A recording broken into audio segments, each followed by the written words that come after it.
안녕하십니까. 암호화폐 정보를 전달해드리는 닥터 비트맨입니다. 암호화폐 시장의 조정장이 다시금 찾아오는 모습을 보이는 상황 속 많은 소식들이 나왔습니다. 조정장 중이지만 암호화폐 시장의 긍정적인 소식들은 계속해서 나오고 있는데요. 과연 어떠한 소식들이 나왔을지 한번 보도록 하겠습니다. 비트코인의 대규모 이체가 발생을 했습니다. 약 1025억 원 규모인데 코인베이스에서 익명의 주소로 이체가 되었다고 합니다. 암호화폐 트랜잭션 추적 사이트 웨일 얼렛에 따르면 한화 1025억 원 상당의 비트코인이 글로벌 암호화폐 거래소 코인베이스에서 익명의 주소로 이체가 되었다고 합니다. 보통 거래소에서 익명의 주소로의 이체는 중장기 홀딩을 위한 움직임으로 그리 나쁘지 않은 소식이죠.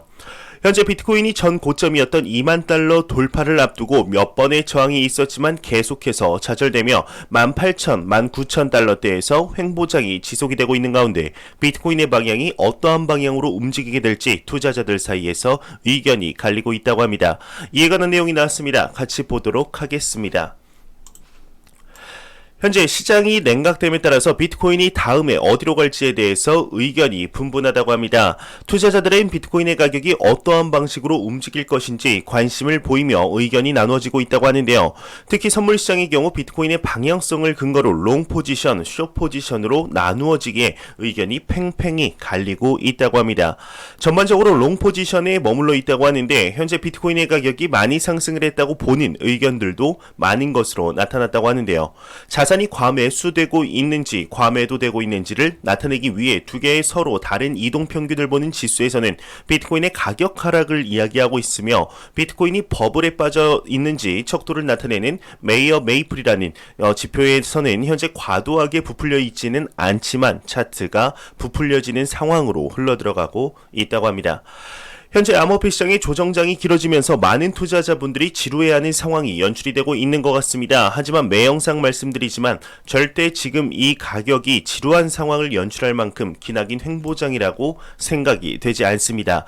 비트코인이 11,000달러대에서 19,000달러대까지 쉬지 않고 상승을 했기에 상대적으로 그렇게 보이는 것이 아닌가 하는 생각이 드는데 오히려 가격이 하락을 하게 되면 웬 떡이냐 생각을 하며 더욱 매수할 준비가 되어 있는 분들이 영상을 보시는 분들 중에 도 많다고 생각이 듭니다. 그만큼 암호화폐 시장의 펀더멘탈을 현재 굳건해진 상황이라고 볼 수 있다고 하는데요.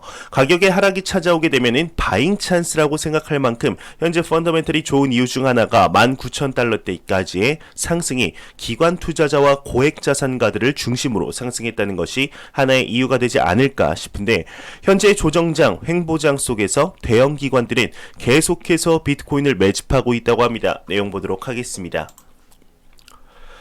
유명 크립토 평론가의 경우는 한 대형 기관이 2만 달러 아래서 BTC를 매집 중이라고 합니다. 크립토 평론가 웨일 판다의 경우는 트위터를 통해서 당신이 매도하고 있는 모든 BTC가 현재 한 대형 기관에 의해 매수가 되고 있다 언급을 하며 해당 기관은 2만 달러 아래에서 최대한 BTC를 매집하고 있는 중이다 언급을 했다고 합니다.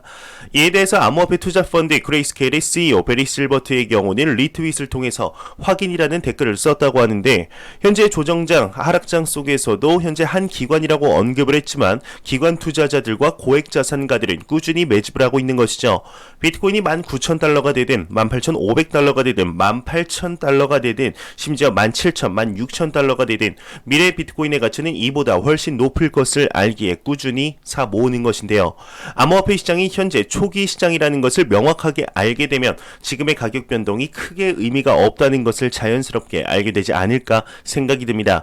2년 전, 3년 전부터 암호화폐 시장에 투자를 하고 계시고 버티신 분들은 이 말이 무슨 뜻인지 아시리라 생각이 듭니다.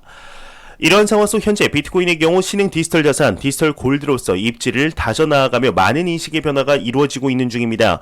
현재 밀레니엄 고액 자산가들의 경우는 금보다 오히려 비트코인을 더욱 선호한다고 합니다. 정말 놀라운 변화라고 볼 수밖에 없는 소식들이 계속해서 나오고 있는데 내용 같이 보도록 하겠습니다. 한 리서치의 경우는 밀레니엄 고액 자산가들은 안전자산으로 금보다 비트코인을 더욱 선호한다고 합니다. 비트코인리스트에 따르면 세계 최대 재무설계 자문 기업 드비어 그룹이 100억 달러 이상을 보유한 밀레니엄 세대의 고액 자산가를 대상으로 설문조사를 펼쳤는데요. 여기서 말하는 밀레니엄 세대라는 것은 1980년생부터 2000년생까지를 이야기하게 됩니다. 응답자의 3분의 2가 안전자산 수단으로 금보다는 비트코인을 더욱 선호한다 답했다고 합니다.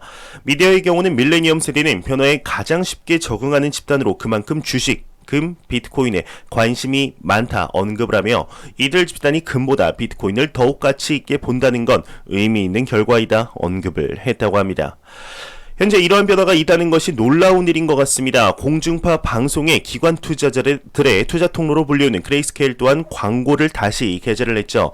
주된 슬로건은 금을 버리고 비트코인에 투자를 하라고 하는 것인데 얼마 전 리얼비전의 CEO 또한 모든 금을 매도하고 비트코인을 매수해서 화제가 되었었습니다. 이러한 열풍은 아직까지는 기관 투자자들 그리고 고액자산가들 사이에서 돌고 있는 것이 사실인데요. 얼마 전에는 JP 모건을 한참 앞서며 전 세계 1위 자산 운용사가 된 블랙록의 경우도 비트코인에 긍정적으로 생각을 하며 매수의 생각이 있다고 한 만큼 조그마한 변화들이 모여서 큰 변화를 이루고 있는 중입니다. 기관들의 변화는 곧이어 조그마한 기업들 그리고 개개인에게까지 순차적으로 영향을 줄 수밖에 없을 텐데요. 현재 암호화폐 시장의 시가총액이 금시가총액의 절반만 따라잡게 된다 해도 얼만큼의 성장을 하게 될지 기대가 되는 것 같습니다. 현재 비트코인의 시가총액은 금시가총액의 25분의 1밖에 되지 않죠. 이러한 상황 속 앞서 언급드린 기관 투자자들의 비트코인 투자 통로로 불리우는 그레이스케일에서 기관 투자자들의 대규모 자금의 유입이 현재 가속되고 있다고 합니다. 앞서 말씀드린 바와 같이 조정장 속에서도 신경을 쓰지 않는 것이죠. 이에 관한 내용 보도록 하겠습니다. 그레이스케일 등 이제 암호화폐 투자 펀드는 기관 투자자들의 대규모 자금 유입이 가속되고 있다고 합니다. 영국의 암호화폐 펀드 코인쉐어스의 최신 보고서에서 기관 투자가로부터 암호화폐 투자 펀드로의 자금 유입이 12월 7일까지 일주일 동안 한화 약 4,650억 원의 유입이 발생을 했다고 합니다. 주간 유입액으로는 역대 두 번째 규모라고 하는데 주요 자금 유입처는 미국 대형 투자 펀드 그레이스케일이었다고 합니다. 가장 자금이 몰리는 코인은 비트코인이며 그 다음이 이더리움, 그 다음이 XRP라고 하네요. 좋습니다. 이러한 상황이 지속이 되며 긍정적인 펀더멘탈이 유지가 되길 진심으로 바라보겠습니다. 현재 전세계적으로 디지털 화폐에 관한 관심도가 증가를 하며 스테이블 코인 규제를 시작으로 암호화폐 시장을 제도권 안으로 들이려는 노력들이 계속되고 있는 상황 속 오늘은 프랑스에서 소식이 나왔습니다. 프랑스에서 더욱 강화된 암호화폐 규제 방안을 내놓을 방침이라고 하는데 어떤 내용인지 한번 보도록 하겠습니다. 한 외신에서 프랑스의 더 강화된 암호화폐 규제 예정이다 언급이 나왔습니다. 더블록에 따르면 프랑스가 암호화폐 관련 강화된 규제를 준비 중인 것으로 나타났다고 하는데요. 최근 프랑스 암호화폐 협회인 ADAN의 시몬 폴롯 회장의 경우는 프랑스 재무부가 암호화 기업에 대한 고객 확인 절차인 KYC 강화 및 암호화폐 거래 규제 관련 조치를 기획하고 있다 밝혔다고 합니다. 보도에 따르면 모든 암호화폐 거래의 KYC를 의무화하는 법안은 이번 주 수요일, 목요일에 발표될 예정이라고 하는데요. 이에 따라 거래소 및 관련 기업은 거래 규모와 상관없이 모든 고객의 정보를 확인해야 한다고 합니다. 이에 회장은 KYC 규제 범위에 암호화폐 간 거래를 포함시키는 것 너무나 가혹하다 평가를 했다고 하는데요. 현재 프랑스뿐만 아니라 프랑스가 포함된 G7에서도 소식이 나왔습니다. 암호화폐와 디지털 화폐의 규제 정비를 지지한다고 하는데요. 어떤 내용인지 한번 보도록 하겠습니다. G7의 재무장관인 암호화폐, 디지털 화폐 규제 정비를 지지했다고 합니다. G7 재무장관 및 중앙은행의 총재의 경우는 7일 화상회의를 열어서 암호화폐와 디지털 통화에 대해서 논의한 것으로 확인이 되었습니다. 암호화폐와 다른 디지털 자산의 변화 상황과 악질적인 목적 및 범죄 이용을 방지하기 위한 국가 간 당국의 대응에 대해서 논의를 하며 규제 정비의 필요성을 확인했다고 하는데요. 미국의 스티븐 무누신 재무장관이 이번 회의를 주최함으로써 IMF, 세계은행 등등 글로벌 국제기관들이 참여한 것으로 알려져 있는데 특히 2021년 발행이 될 것으로 예상이 되는 페이스북의 리브라 프로젝트, 이제는 이름을 바꿨죠. DM에 관해서도 아직까지 유럽의 시장 진입을 인정하지 않는다며 우려 섞인 목소리를 내비쳤다고 합니다. 현재 전 세계적으로 암호화폐 시장에 대한 인식의 변화가 어느 정도 이루어지고 있지만 아직까지 테러 자금 조달이나 돈 세탁 문제가 실제로 발생을 하고 있기 때문에 이런 강화된 조치가 나오는 것이 아닐까 하는 생각이 듭니다. 이런 문제들은 시간이 지나며 암호화폐 시장이 음지에서 양지로 나올수록 줄어들 문제가 아닐까 싶은데요. 앞으로 더욱 건강한 방향으로 진행해 나가는 암호화폐 시장의 모습을 기대해 보도록 하겠습니다. 매일같이 나오는 리플 XRP에 관한 소식이 오늘도 또한 나왔습니다. 오늘은 트위터에서 각 암호화폐별 언급 횟수가 공개가 되었는데 이더리움보다 더욱 많이 언급된 암호화폐가 되었습니다. 내용 보도록 하겠습니다. 지난 1시간 트위터 언급 횟수가 1위가 비트코인이고 XRP가 2위를 차지했다고 합니다. 암호화폐 마켓 데이터 플랫폼 코인트렌즈닷컴에 의하면 지난 1시간 동안 트위터에서 가장 많이 언급된 암호화폐가 1위가 비트코인, 2위가 이제 애증의 코인, XRP죠. 3위는 2.0 업데이트로 많은 지지자들을 모으고 있는 이더리움이 기록을 했습니다. 이제 얼마 남지 않은 스파크 토큰 에어드랍이 앞으로 3일 뒤 펼쳐지게 될 텐데요. 그동안 리플 XRP는 긍정적인 펀더멘털을 잘 유지할 수 있게 될지 많은 관심이 모이는 것 같습니다. 글로벌적인 암호화폐 이름만 들으면 이제 알 수 있는 암호화폐 거래소에서 스파크 토큰 에어드랍을 지원하는 만큼 전 세계적으로 많은 관심을 받고 있는데 과연 어떠한 방향으로 흘러들어가게 될지, 여태까지 하드포크 에어드랍의 경우는 무조건 가격에 하락이 있었는데 이번 XRP의 첫 에어드랍인 만큼 많은 관심이 보이는 것 같습니다. 긍정적인 펀더멘털이 유지가 되었으면 좋겠습니다.